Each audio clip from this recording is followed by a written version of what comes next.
The Seattle Seahawks just scared the whole league without even playing a snap. And the wild part is, most people have no clue what is coming. This is not a cute feel-good story anymore. This is a Super Bowl champion with an offense that can hit you from every angle. Sam Darnold now walks into a huddle where Rashid Shaheed and Torrey Horton are ready to fly past corners. Jackson Smith-Njigba is waiting underneath to punish soft zones. And you still have Kenneth Walker and Zach Charbonnet ready to turn simple handoffs into full-on body shots. When a team has that many ways to score and that much confidence after a ring, it stops feeling like a nice run and starts looking GG like the start of something that might last a long time. On the other side of the ball, the names alone tell you why coaches are losing sleep. DeMarcus Lawrence still wrecks pockets with that veteran burst. Uchenna Nwosu and Boy Mafi crash off the edge. And inside, you have leaders like Ernest Jones and Drake Thomas, who live in the chaos and clean up everything in front of them. Behind that, corners like Rick Woolen and Josh Jobe do exactly what this system demands. Long, fast, and fearless when the ball is in the air. Put it all together, and you get a roster that feels complete. A group that already proved it can survive the grind, and now walks into a new year with the swagger of a team that expects to be playing deep into January, not just hoping for it.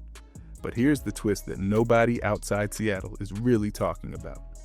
This triple wave of good news on offense, at quarterback, and on defense is only the starting point. While fans are still replaying the Super Bowl, John Schneider and Mike McDonald are already in Indianapolis at the Combine, shaking hands, watching every rep, and quietly deciding who gets to join this core and who gets priced out. If this is what the Seahawks look like before the next moves hit, you have to wonder what they are really building behind those closed doors. And that is why we need to step inside that Combine war room next. But before we get into that, hit that like and subscribe button for more Seahawks and all the NFL content. Let's aim for 400 likes on this video. The Seattle Seahawks just walked into Indianapolis like a Super Bowl winner that still feels underbuilt. And that is a scary thought for the rest of the league. While some front offices stayed home, both John Schneider and Mike McDonald got on the plane, sat in those meetings, and treated the Combine like their real opening kickoff. This is where the quiet conversations start. General managers in corners of hotel lobbies, agents floating numbers, coaches trading ideas on scheme and fit. For Seattle, every handshake is connected to that core we just talked about. The offense around Sam Darnold, the receivers like Rashid Shaheed, Torrey Horton, Jackson Smith-Njigba, and the stars on defense who already proved their formula works. The Combine is not just about 40 times. It is about protecting a window they know they have opened. What nobody on the outside really sees is how controlled this whole thing is under Mike McDonald. He stood in front of the cameras and said the part that matters, they are not going to copy anybody. They are going to be the Seattle Seahawks and build off what their players do best. That means his defense can slide from 3-4 looks into 4 down and 5-man fronts, stay in nickel when other teams panic, and still trust guys like DeMarcus Lawrence, Uchenna Nwosu, Boy Mafi, Ernest Jones, Drake Thomas, Rick Woolen, and Josh Jobe to handle the stress. Inside the building, Jody Allen, Chuck Arnold, Schneider, and McDonald are all pulling in the same direction, which sounds boring until you remember how many contenders crumble because that part is broken. Out here, it looks like simple coach speak. In that war room, it is the reason they believe they can turn one ring into several real shots. The shocking part is how much of the next season is being shaped in these few days before anyone even talks about free agency. This is where Seattle lines up the questions that will hit your timeline later. What number makes sense for Kenneth Walker? How aggressive they should be with Rashid Shaheed? Which young defenders like Anthony Hill Jr. can survive inside the system? And how many gambles they can afford with only a handful of draft picks? While the rest of the league is still arguing about who ran fast or who measured tall, the Seahawks are already stacking plans, from the running back room to the edge rush market. And if you want to understand how big this really is, You have to start with the first piece of good news in that backfield, and how the entire market might quietly be tilting in Seattle's favor. The Seattle Seahawks just pulled off something that feels small on paper, but massive for their future. And it starts in the backfield. Early buzz around Zach Charbonnet sounded scary, the kind of injury talk that makes you wonder if a young power back will ever look the same. Now the tone inside the building is different. The update is more upbeat. The expectation is that he can get back into real work sooner than people first feared, and that quietly changes everything for how this offense can attack. When you already have Sam Darnold running the show and a physical runner like Kenneth Walker who can flip a drive in one cut, hearing that Zach Charbonnet might be closer to a full go than anyone hoped is the first piece of good news that does not show up in a highlight, but absolutely shows up on Sundays. The second piece is not a headline, it is a market shift. The New York front office has made it clear they are finding a way to keep Breece Hall, whether that means a tag or a long new deal. And that one decision pushes the price for every top running back hire. Kenneth Walker is now staring at a market where players with his impact are getting serious money, and a lot of teams would panic and pay whatever it takes. That is not how John Schneider works. He stood there and basically said it out loud. They love Kenneth Walker. They want him back, but they are not going to let one contract sit above the entire group. When you remember that the free agent class also has names like Travis Etienne and J.K. Dobbins, you start to see the angle. Seattle can stay patient, let other teams set wild numbers, and still end up with a strong backfield without breaking the structure that got them a ring. The real twist is what that smart patience unlocks for the rest of the roster.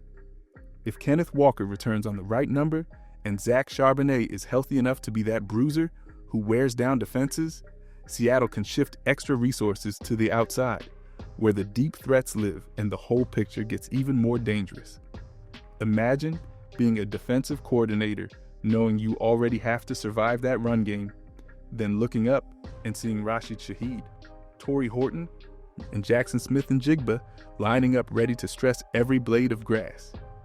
That is where the next wave of good news waits, because the rest of the league still does not fully understand what Seattle is trying to build with its vertical weapons, and that deep threat blueprint is the part that could change how this offense is defended all year. The crazy thing about this Seattle offense is that most people still have the story backwards. Ask around, and you will hear fans say the trade for Rashid Shaheed happened because Torrey Horton went down, like it was some last-second patch job after an injury. That is not what this front office was thinking at all. The plan was to put both of them on the field at the same time. Two true burners stretching the field so far that safeties would have to back up before the ball was even snapped. When you picture that look with Sam Darnold standing in a clean pocket, one speed threat on each side, and a smart route runner like Jackson Smith-Njigba sliding into the open grass underneath, you start to see why Seattle was willing to spend real capital to make it happen. This was not a panic move. It was a vision that just got delayed. Because Torrey Horton never really got healthy, defenses were able to treat Rashid Shaheed like a solo act.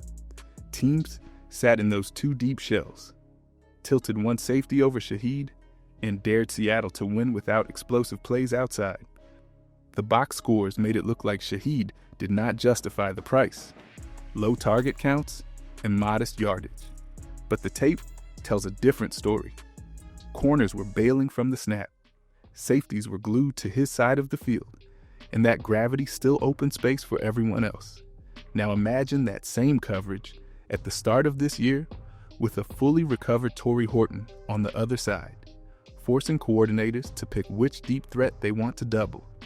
Every time they choose wrong, Sam Darnold gets a chance to drop a shot over the top, and every time they back off, Jackson Smith-Njigba feasts on soft zones. That is not a cute idea. That is a stress test for every coverage plan on the schedule. What really makes this dangerous is how it connects to the bigger picture of how John Schneider has built this roster over time. Those earlier moves that sent out players like Russell Wilson and DK Metcalf were not just about cleaning up the cap.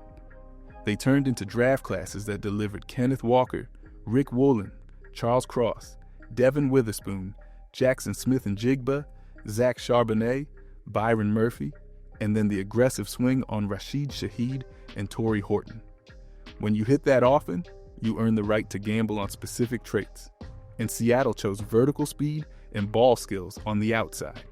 Put that kind of passing game on top of a backfield built to punish light boxes.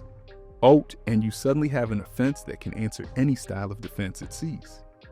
The real fun is what that does inside the division. Because once you look at how the Rams, the 49ers, and the Cardinals are built, you realize this deep threat plan is not just about scoring points. It is about tightening Seattle's grip on the entire NFC West. The Seattle Seahawks just turned the NFC West into their problem, not the other way around. And that shift is bigger than any single highlight from last season. For years, this division was sold as someone else's story. The glamour offenses in Los Angeles, the star names in San Francisco, the mystery project in Arizona. Now every plan in this division starts with one question: how do you get through Seattle? When the general manager of San Francisco stands at a microphone and admits that the road to anything meaningful now runs through the Seahawks, that is not a throwaway line. That is a rival front office saying out loud what coaches already feel in quiet rooms. They see Sam Darnold running a complete offense. They see a fresh Super Bowl banner, and they see a team that plays with the calm of a group that expects to be hunted. What really makes this terrifying for the rest of the division is the way Seattle's defense fits that new role. You still have DeMarcus Lawrence setting the edge with veteran force, with rushers like Uchenna Nwosu and Boy Mafe flying off the corners, linebackers such as Ernest Jones punching through traffic, and long athletes like Rick Woolen erasing windows down the field. Mike Macdonald is not trying to copy anyone in this division. He is building a unit that can slow the Rams when they want a track meet, stand up to the power and motion looks from San Francisco, and squeeze Arizona before that roster even finishes its rebuild. The emotion inside that Seattle building is a mix of pride and urgency. They know they sit at the top of the hill right now, but they also know this division stays dangerous, and one lazy offseason is all it takes for someone else to steal that leverage back. The strange part is that one of the biggest tests of that control is wrapped inside a rumor. People on the outside hear about DeMarcus Lawrence sitting in his early 30s with a new Super Bowl ring and a growing family. And they whisper about retirement, about the idea of walking away while still on top. Then Macdonald steps up and makes it clear that nothing from DeMarcus Lawrence has hinted at being done, and that the staff expects him to be part of this push. That is good news on its own. But the real story is what it reveals about Seattle's mindset. They are ready for every version of this, from another full season of their veteran star to the possibility of needing fresh fire in the trenches. That is why the next part of this story matters so much, because while the rest of the NFC West struggles with aging linemen and tight money, the Seahawks are already lining up their next moves on the offensive and defensive front, and the trench arms race might be where this whole thing gets decided. The Seattle Seahawks might be about to win another quiet battle before anyone even notices, and this one starts right in the middle of the line. There's real buzz about a possible move where Seattle sends a third-round pick to Green Bay for interior lineman Elgton Jenkins, a player who has been a steady anchor for one of the most physical offenses in football. He has played guard and center, he has led in the locker room, and when he is healthy, the middle of the pocket does not move much. Put that kind of presence next to the young blockers Seattle already trusts, and suddenly, Sam Darnold is standing behind a wall that is built for long playoff runs, not just one hot season.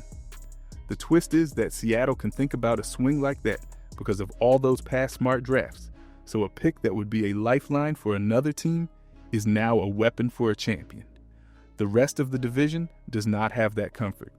In San Francisco, the front office is working around a cap hit near $39 million for Trent Williams, while also trying to figure out how to keep their wide receiver room together without gutting the rest of the roster. The Rams still lean hard on timing and rhythm in the pass game, and the Cardinals are trying to grow an identity while they rebuild their line piece by piece. Seattle sits in a different place. They already have a front that helped them win a title. And now they are looking at chances to upgrade instead of repair. That is why talk about veteran linemen and new money matters here. Every time another contender has to restructure, cut, or settle, it opens one more lane for the Seahawks to stay big, strong, and stable where games are really decided. Then there is the edge of the pocket, where the arms race is even more obvious. Seattle knows what it has in DeMarcus Lawrence, Uchenna Nwosu, and Boy Mafe. But they are still watching names like Jalen Phillips and Trey Hendrickson as possible fits if price and health line up. At the same time, the league keeps talking about Max Crosby in Las Vegas, with Raiders general manager John Spytek praising him as an elite player, while insiders wonder what it would take for someone to finally pull off a deal. John Schneider has already checked on that name in the past, and you can bet he will keep listening if the door cracks open even a little. The crazy part is that while all this veteran talk fills the rumor mill, Seattle is also hunting for the next wave of defensive stars. And one young linebacker just stood at a combine microphone, called himself a Seahawks guy, and laid out a game that looks built for Mike Macdonald, which is where the next dose of good news really begins. The Seattle Seahawks just got a big hint that their future defense is already lining up for them, and it starts with Anthony Hill Jr. At the combine, he openly said he grew up on Bobby Wagner and Cam Chancellor, called himself a Seahawks guy, and his game actually matches that mindset, with size, speed, and real love for contact that fits what Mike Macdonald wants.